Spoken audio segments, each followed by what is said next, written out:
O que é nutrição de precisão?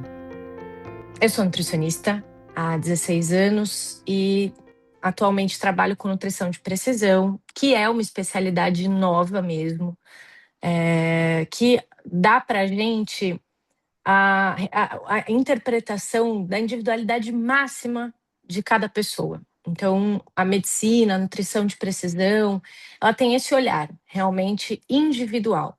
Então, a gente consegue interpretar exames que trazem novas tecnologias, né? Tem exames que analisam a genética, exames que analisam o intestino, exames que analisam o resultado do nosso metabolismo. Então, com essas análises, além de uma consulta com escuta, com uma conversa mais aprofundada, entendendo qual é o histórico que a pessoa está inserida, quais são as queixas que ela traz.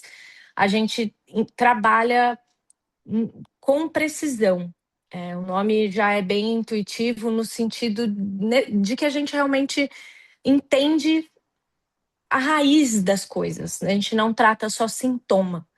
Então, basicamente, além da individualidade máxima, é entender e ir atrás da busca das causas que fazem a gente ter as queixas que a gente tem no dia a dia, que levam a gente a ficar doente. Quais são os testes realizados? Tem o teste genético, o teste nutrigenético. Ele é feito de saliva, super simples, tá? Mas ele é um exame complexo. Ele mostra as predisposições que o corpo de cada um tem. Então, se, por exemplo, você tem predisposição para engordar, qual é a melhor forma de atividade física, algumas medicações que podem funcionar melhor, se você tem predisposição a ter mais dores, a inflamar mais. Então, é um exame longo e bem complexo, mas também muito explicativo de várias coisas que às vezes a gente fala, ai, nossa, eu tento tanto isso e não anda. Ou, então isso explica por que eu tenho mais vontade de tal coisa.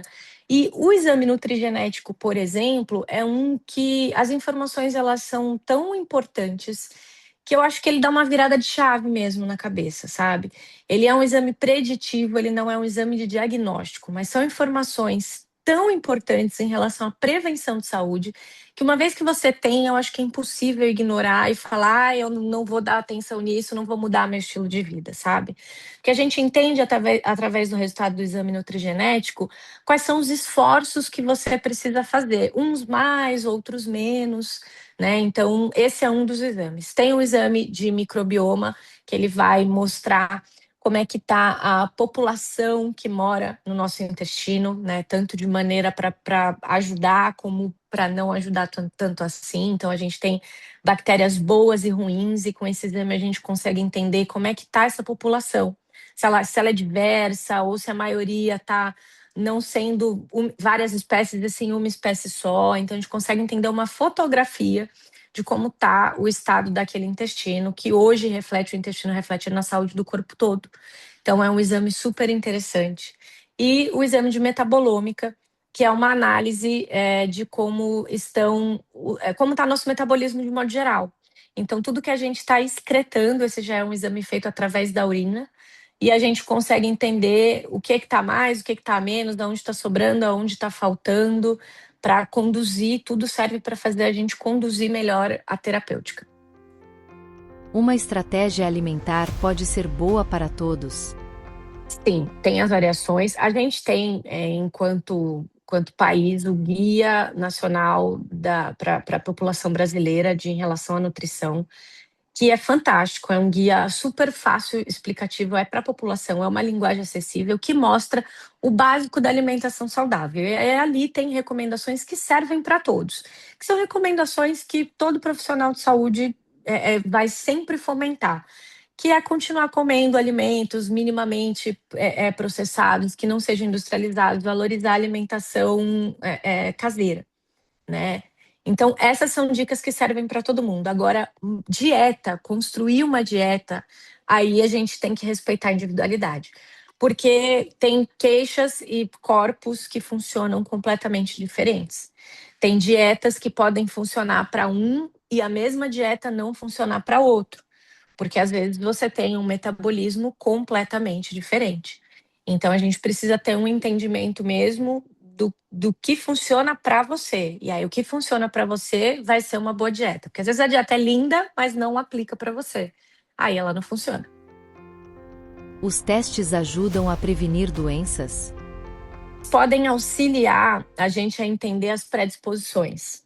Então, eu vou dar um exemplo meu, tá? No meu teste nutrigenético, saiu que eu tenho uma genética favorável ao aparecimento de Alzheimer tardio. E aí, já com a atenção devida, falei, bom, então se antes a gente postergava um pouquinho mais naquela atividade física que a gente não gosta, se a gente abusava um pouquinho mais naquele docinho que a gente se permite, o freio de mão já puxa, sabe? Então são informações, não quer dizer que eu vou ter, mas de uma maneira importante a gente dá atenção para isso. Então a gente deixa de negligenciar o exercício, a gente passa a tratar a dieta como realmente um tratamento e não só porque que às vezes a gente é muito permissivo com a alimentação, né, Pedro? Então, quando a gente entende que a nutrição ela faz parte da medicina, ela é um tratamento de saúde, preventivo de saúde, a gente olha com esse olhar, aí a gente deixa de ficar só naquele, eu mereço. Porque eu mereço ter uma boa saúde, pelo maior tempo de vida que eu puder.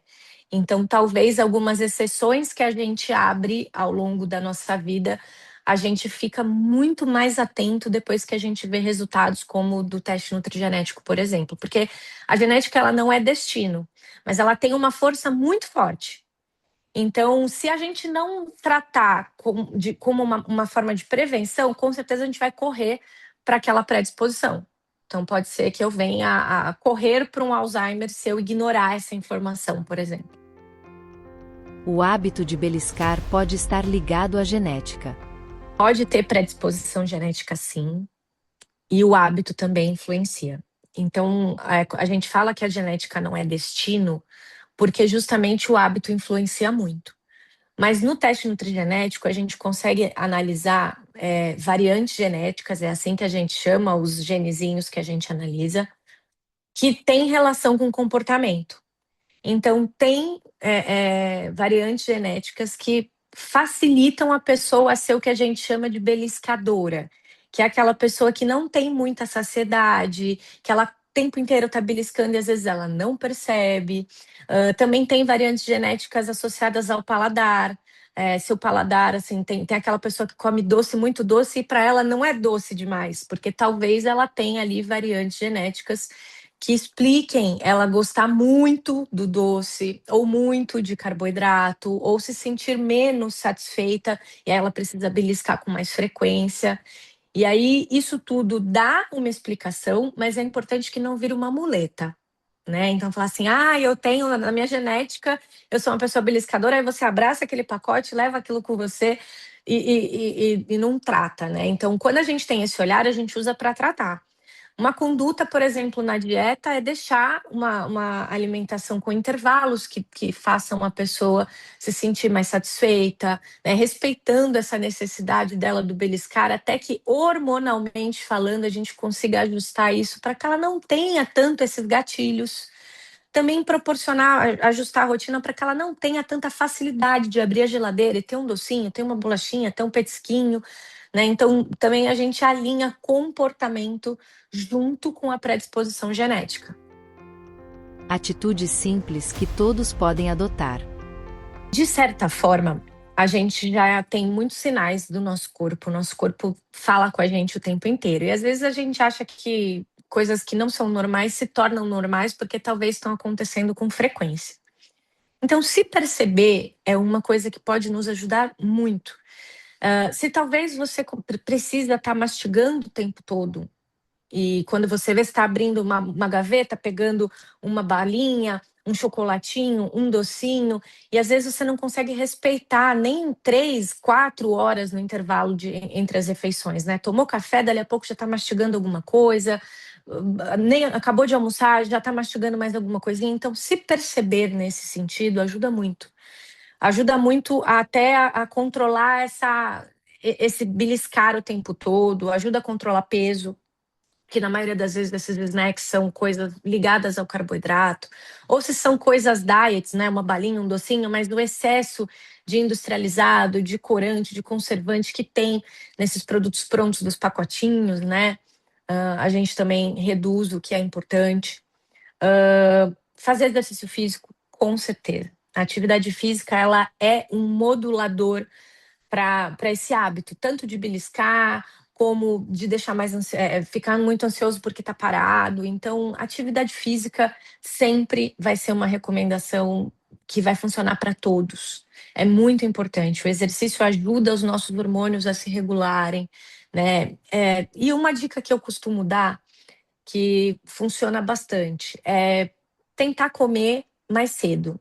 As pessoas têm o hábito de se alimentar até muito tarde da noite. E aí isso a gente dá comandos para os nossos hormônios que nos ajudam a sentir cada vez mais fome mesmo. Quanto mais tarde da noite a gente faz as nossas refeições, esse hábito vai se enraizando, a gente vai modulando o nosso corpo a entender que funciona assim. Só que quando escurece, quando anoitece, quando a gente começa a entrar em relaxamento, a gente precisa ter outros hormônios atuando e não de alta atividade. Então, a gente encerrar a nossa alimentação até 19 horas, 19h30, é um hábito que ajuda bastante a controlar glicose, fome, vontade de doce. Nos primeiros dias pode parecer um pouco mais difícil, mas isso também ajuda até talvez a dormir um pouco mais cedo, se o hábito está sendo de dormir até muito tarde. E lembrar que tudo isso é uma construção, não é um dia que funciona, é o trabalho contínuo, né? É fazer todo dia um pouquinho. Não vai ter dieta perfeita, tem dia que a gente não consegue fazer nem 60% do que é proposto, mas o importante é lembrar que talvez nesse momento falhou, mas no próximo eu já vou consertar. Então já pensa direitinho como você vai fazer o seu jantar, tem que se organizar. A gente precisa ter organização em relação à alimentação. Por que o industrializado deu tão certo na nossa vida, né? Porque ele é prático, a gente abre um pacote e ele funciona.